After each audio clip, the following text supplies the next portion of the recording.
ঝিঙের খোসা বাটা। তো সেদিন একটু আলু পোস্ত বানিয়েছিলাম, তো খোসাগুলো ফেলে দেবো, রেসিপিটা আমি দেখেছিলাম ইনস্টাগ্রামে। তো শুরু করে দিলাম। খোসাগুলোকে ভালো করে ধুয়ে নিয়েছি, নুন দিয়ে গরম জলে 10 মিনিট মতো ভাপিয়ে নিয়েছি। তারপরে একটা ব্লেন্ডার জারে দিয়ে খোসাগুলোকে তার মধ্যে দিয়েছি আদা রসুনের পেস্ট। গোটা রসুন হলেই ভালো হয়, রসুনটা বেশি আছে, আদাটা অল্প, দিয়ে ভালো করে ব্লেন্ড করে নিয়েছি।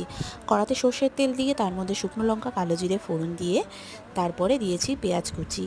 পেঁয়াজ কুচিটাকে লাল লাল করে ভাজা হয়ে গেলে তারপরে এর মধ্যে যে ঝিঙের খোসাটা যে আদা রসুন দিয়ে বেটে রেখেছিলাম ওটা এর মধ্যে দিয়ে দেবো আরও কিছুটা নুন আর হলুদ গুঁড়ো দিয়ে ভালো করে এটাকে শুকনো হওয়া অবধি নাড়তে থাকবো। লাস্টে ধনেপাতা কুচি ছড়িয়ে আর বেশ খানিকটা কাঁচা সর্ষের তেল দিয়ে গ্যাসটা অফ করে দেবো, দিয়ে নামিয়ে নেব। আর গরম ভাতের সাথে জমে ক্ষীর একবার বানিয়েও দারুণ লাগে, আমি তো ফিদা হয়ে গেছি, জাস্ট একবার বানিয়ে।